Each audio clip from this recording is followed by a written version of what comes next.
Hello everyone, আসসালামু আলাইকুম। Honours প্রথম বর্ষের linear algebra and analytic geometry এই পেইড ব্যাচের বা এই পেইড কোর্সের ওরিয়েন্টেশন ক্লাসে সবাইকে স্বাগত জানাচ্ছি। আজকের ক্লাসটা মূলত আমাদের সিলেবাস সম্পর্কে আমরা জানবো। আজকে আমরা সিলেবাস সম্পর্কে জানবো। তারপর বই কোনটা আমরা ব্যবহার করবো, বা কোন বইটা আমরা পড়বো, কোন বইটা ফলো করবো, এটা আমরা আজকে দেখবো। পরীক্ষার সিস্টেমটা দেখবো, তারপর অধ্যায় ভিত্তিক আমরা কিছু আলোচনা করব। আমার কথা কি তোমরা বুঝতে পারছো?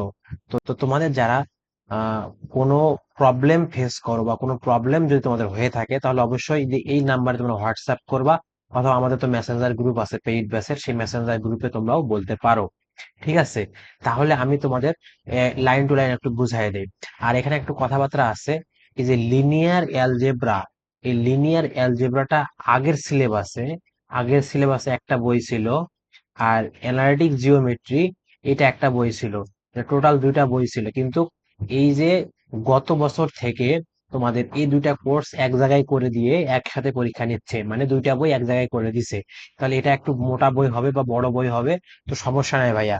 এই দুইটা এই দুইটা মিলে যে একটা সাবজেক্ট করছে, সাবজেক্টটা অনেক সহজ এবং ইজিলি আমরা শেষ করে ফেলবো ইনশাল্লাহ। তো তোমাদের কোনো ভয়ের কিছু নাই। আমার সঙ্গে তোমরা ক্লাসগুলো করতে থাকবা, দেখবা যে সহজ লাগবে। ঠিক আছে? তাহলে আমি একটু তোমাদের সিলেবাস নিয়ে বলি। সিলেবাস তোমাদের এটা হলো মোটামুটি 4 ক্রেডিটের, 4 ক্রেডিট, 4 ক্রেডিটের সাবজেক্ট। তো 4 ক্রেডিটের সাবজেক্ট মানে কি, তোমার পরীক্ষা হবে কত মার্কের? তোমার এক্সাম হবে কিন্তু 100 মার্ক টোটাল।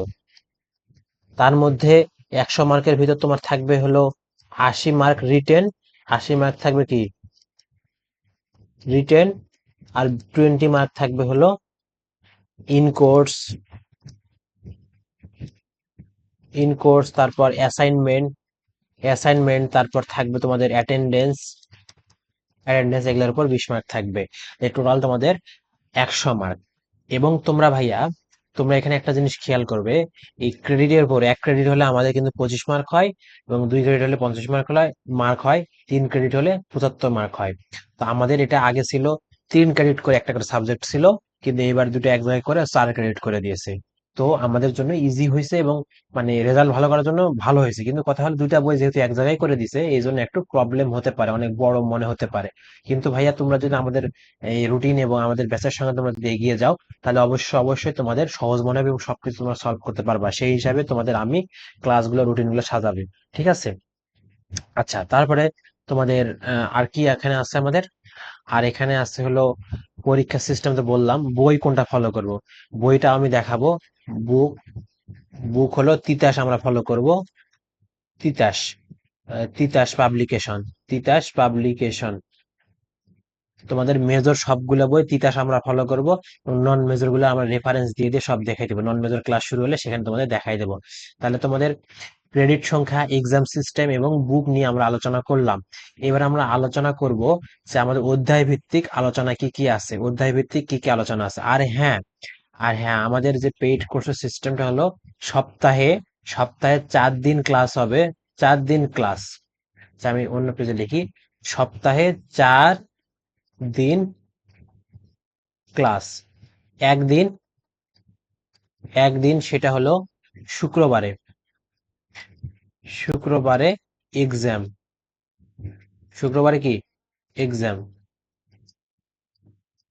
আর একদিন থাকবে বুধবার অথবা বৃহস্পতিবারে তোমাদের ডাউট সলভিং বা জুম, জুমও হতে পারে, গুগলও হতে পারে, গুগল মিট, মিটও হতে পারে। এই গুগল মিটের সাথে তোমাদের লাইভ হবে, লাইভ প্রবলেম সলভ হবে। আর আমাদের যখন একটা করে অধ্যায় শেষ হবে, তখন ওই অধ্যায়ের পর পুরাটা অধ্যায়ের একটা সারাংশ নিয়ে আমি একটা লাইভ ক্লাস করব, এবং সেই লাইভের উপর যাদের প্রবলেম হবে বা ওই অধ্যায়ে যাদের প্রবলেম হবে, লাইভে তোমাদের সলভ করে দেওয়া হবে। এই হলো কথাবার্তা। আর এমনিতে সাধারণ সমস্যা সমাধানগুলা আমাদের ফেসবুক গ্রুপ আছে এবং হোয়াটসঅ্যাপ নাম্বার দেওয়া আছে, এখানে তোমরা সমাধান করে নিতে পারবে। ঠিক আছে? এবার আমরা চলে যাব আমাদের সেই কাঙ্ক্ষিত আমাদের বইয়ের মধ্যে চলে যাব। দেখো, আমাদের বইয়ের মধ্যে চলে আসছি। আমরা প্রথমে বলে নিয়েছিলাম যে আমরা কি ইউজ করব, আমরা তিতাস পাবলিকেশনের বই ইউজ করব। দেখো, আমাদের এই বইটা হলো তিতাস পাবলিকেশনের, এটা আপডেট বই। এবং তোমাদের ইন্টারফেসটা এমন হবে, মানে বইয়ের উপরে পেজটা এমন হবে। তো এই বইটা আমরা ফলো করবো, এবং এই বইটা ফলো করে সবগুলো ক্লাসগুলো করব, ঠিক আছে? তাহলে আমাদের একটু বিষয়ভিত্তিক সাবজেক্ট নিয়ে, সরি, অধ্যায় নিয়ে আমরা একটু আলোচনা করি। দেখো, অধ্যায় নিয়ে যদি আমরা আলোচনা করতে চাই তোমাদের,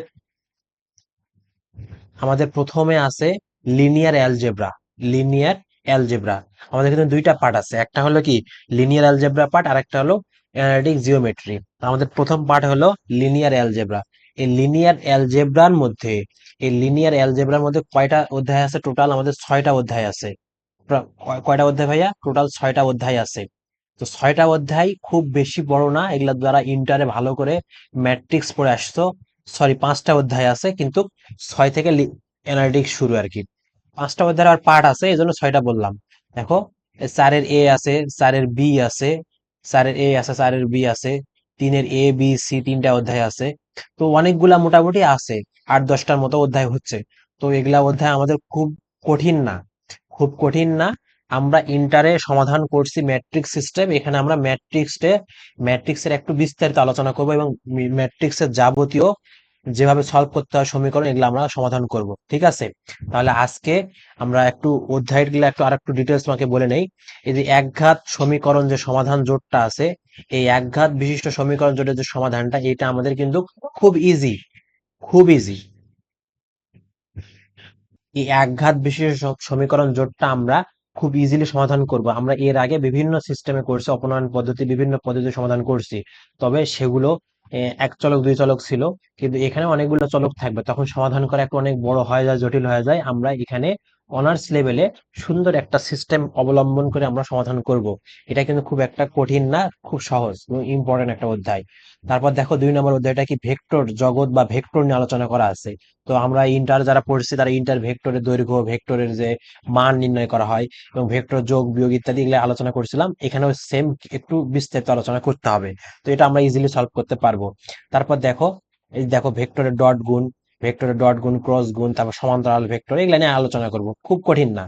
তারপর দেখো, এ 3 হলো ভেক্টর জগৎ বা ভেক্টর স্পেস। এখানে তোমাকে binary operation, group, ring, field, তুমি যদি এই যে টপিকগুলো তুমি যদি শিখে রাখো, এই যে টপিকগুলো তুমি যদি শিখো, তাহলে কিন্তু তোমাদের থার্ড ইয়ার বলো, সেকেন্ড ইয়ার বলো, অন্যান্য ইয়ার গুলোতে খুব ইজিলি তোমরা সলভ করতে পারবা। এখান থেকে কোশ্চেন তেমন একটা হবে না বা হয় না। তবে এর যে টপিকটা বা এই যে বেসিকটা, এটা দিয়ে আমরা 3-এর বি, 3-এর সি এগুলো আমরা সমাধান করব। আমার কথা কি বুঝতে পারছো? তাহলে এই অধ্যায়টাও বেসিকটা আমাকে শিখতে হবে। আমি যদি অঙ্ক না করি, বেসিকটা আমাকে শিখতে হবে। তারপর 3-এর বি, 3-এর সি, ওই সৃজক ভিত্তি, মাত্রা, সমীকরণের মাত্রা, এগুলো আমরা নির্ণয় করবো, খুব কঠিন না। যোগাশ্রয়ের রূপান্তর, তো এটাও খুব একটা মানে কঠিন না, এটা আমরা সহজে সলভ করতে পারবো। তারপর দেখো, 5 নম্বর আইগেন মান, আইগেন ভেক্টর, এটা আমাদের একটা খুবই খুবই ইম্পর্টেন্ট একটা অধ্যায়। এখান থেকে প্রতি বছর কোশ্চেন হবেই বা হয়, এবং এটা খুব সহজ, কঠিন না, ঠিক আছে? তারপর আসি জিওমেট্রি পার্ট। আমাদের টোটাল 5টা অধ্যায় চলে গেল, ওইদিকে ভাগ আছে কিছু। আর এইবার আসি আমাদের অ্যানালিটিক জিওমেট্রি পার্ট। এটা তোমাদের ইন্টারের সরল রেখা, কনিক্স, তারপর বৃত্ত, এই অধ্যায়গুলো করছো না, ওই অধ্যায়ের এখানে একটা রূপ দেওয়া আছে। তো এই অধ্যায়গুলো খুব কঠিন না। দেখো, স্থানাঙ্কের রূপান্তর, আমার প্রথম অধ্যায় পড়বো স্থানাঙ্কের রূপান্তর। আমরা স্থানাঙ্ক রূপান্তর করা দেখবো। আমরা তো সাধারণত এক্স অক্ষ, ওয়াই অক্ষ ধরে মূল বিন্দু ধরে আমরা কাজ করছি, কিন্তু স্থানাঙ্ক রূপান্তর মানে এখান থেকে মূল বিন্দু থেকে সরে নিয়ে যেতে হবে। তো এই জিনিসগুলো নিয়ে আমরা আলোচনা করবো, খুব ইজি। তারপর যুগল সরল রেখা নিয়ে আলোচনা করব। তারপর আমরা এখানে দ্বিঘাত সমীকরণ নিয়ে আলোচনা করবো, যেটা ইন্টার আমাদের ছিল সেকেন্ড পেপারে। কনিক নিয়ে আলোচনা করব। দেখো, কনিক্স আছে, কনিক্স নিয়ে আলোচনা করব। তারপর আমাদের এখানে ত্রিমাত্রিক কার্তেশীয় স্থানাঙ্ক আছে। আমরা এক্স ওয়াই জেড, আমরা কিন্তু ইন্টারে এক্স এবং ওয়াই অক্ষ নিয়ে কাজ করছি, কিন্তু এখানে আমাদের ত্রিমাত্রিক নিয়ে কাজ করতে হবে, এক্স অক্ষ, ওয়াই অক্ষ এবং জেড অক্ষ নিয়ে, অর্থাৎ ঘনবস্তু, এই জিনিসগুলো নিয়ে কাজ করবো আমরা। তারপর দেখো, সমতল নিয়ে কাজ করতে হবে। সমতল অবশ্যই তোমরা একটু বোঝো যে তলটা নিয়ে, কোনো একটা ত্রিমাত্রিক বস্তুর তল নিয়ে আমরা কাজ করবো এখানে, ঠিক আছে? তারপর সরল রেখা, ডিরেক্ট সরল রেখা নিয়ে আমরা কাজ করব। তারপর হলো গোলক নিয়ে কাজ করব। মানে আমাদের এখানে ইন্টারের গুলাই একটু ইলাবোরেট ভাবে দেওয়া আছে, বিস্তারিত ভাবে দেওয়া আছে, কারণ সেখানে আমরা 2 ডাইমেনশনে কাজ করছিলাম, এখানে আমরা 3 ডাইমেনশনে কাজ করব। এই যে টোটাল আমাদের এই বইয়ে 13টা অধ্যায় আছে, 13টা অধ্যায়ের মধ্যে 5টা অধ্যায় ছিল লিনিয়ারের, আর বাকিগুলা সব হলো ভেক্টর জিওমেট্রির। তো ভেক্টর জিওমেট্রিটা শুনলে কঠিন মনে হতে পারে, কিন্তু তোমাদের ইন্টারে বেসিক থেকে এখানে তোমাদের পড়ালেখা হবে, বা ইন্টারে বেসিক গুলা দিয়ে এখানে কাজ করতে হবে। যাদের ইন্টারে বেসিক খারাপ আছে, তাদের অবশ্যই আমি আগে আহ তাদের বেসিক গুলা করাবো, তারপর আমি অনার্সের ম্যাথ বা অনার্সের উপপাদ্য গুলা সলভ করাবো, ঠিক আছে? তো তোমাদের চিন্তার কোনো বিষয় না বা চিন্তা করার কোনো কারণ নাই। তাহলে আমি একটু বোর্ডে চলে যাই। দেখো,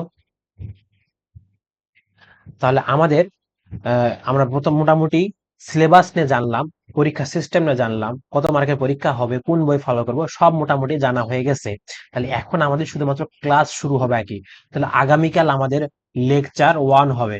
লেকচার 1 হবে, সেটা হলো লিনিয়ারের 1 নম্বর অধ্যায়। লিনিয়ারের 1 নম্বর অধ্যায় মানে ওয়ানের 1 নম্বর অধ্যায় কি আছে? 1 নম্বর অধ্যায় আমাদের ছিল একজোট সমীকরণ, মানে জোটের সমীকরণ সমাধান আর কি, সমীকরণ জোটের সমাধান। তো এটা নিয়ে আমরা আলোচনা করব। তো ওইটা সমীকরণ জোট সমাধান করার আগে তোমাকে একটা জিনিস জানতে হবে, ইচালন আকার। ইচালন আকার জানতে হবে। এই ইচালন আকারটা না জানলে তুমি সমাধান করতে পারবা না। তোমরা ইন্টারে ম্যাট্রিক্স সমাধান করছো বা সমীকরণ জোট সমাধান করছো কিভাবে? সমীকরণ জোট ক্রেমারের নিয়ম অনুসারে। ক্রে মারের নিয়ম অনুসারে তোমরা সমাধান করছিলা। যে ডি বের করছিলা, ডি এক্স বের করছিলা, ডি ওয়াই বের করছিলা, ডি জেড বের করছিলা। তো ওই নিয়মটা আমরা এখানে ফলো করবো না, ওটা একটু বড় নিয়ম। আমরা অনার্সে আরো সহজে সমাধান করার একটা পদ্ধতি আছে, সেটা আমরা করবো। সেটা হলো ইসালন আকার বা ইসালন ম্যাট্রিক্স বা ইসালন সমীকরণ জোট, এগুলা আমরা সমাধান করব। তো এইটার জন্য আমি একটা ক্লাস তোমাদের আজকে আপলোড দিব। এটার ক্লাসটা আমি আজকে আপলোড দেবো। তোমরা ওই ক্লাসটা করার আগে, আগামীকালকের ক্লাসটা করার আগে এই ইসালন আকার বা ইসালন ম্যাট্রিক্স এই ক্লাসটা আগে করে নিবা। করার পর যখন তোমাদের বেসিকটা ক্লিয়ার হবে, তখন তোমাদের কালকের ক্লাসটা যেটা আসবে বা দিব আমি, সেই ক্লাসটা তোমরা সহজে বুঝতে পারবে। তাহলে আমার কথা কি বুঝতে পারছো? তোমাদের কোনো সমস্যা আছে, কোনো ভেজাল আছে? তাহলে অবশ্যই তোমাকে ইসালনের ক্লাসটা আজকে করতে হবে, আজকের মধ্যে তোমাকে আমি আপলোড দিব। এবং তুমি সেটা করবা, করার পর যে ক্লাস অধ্যায়টা শুরু হবে সমীকরণ জোটের সমাধান, সেটা তুমি করবা। তাহলে আজকে আমরা এই পর্যন্ত রাখি। আগামীকাল থেকে আমাদের রেগুলার ক্লাস শুরু হচ্ছে এবং রুটিন অনুযায়ী ক্লাস হবে। ওকে, ভালো থাকো, সুস্থ থাকো, আল্লাহ হাফেজ।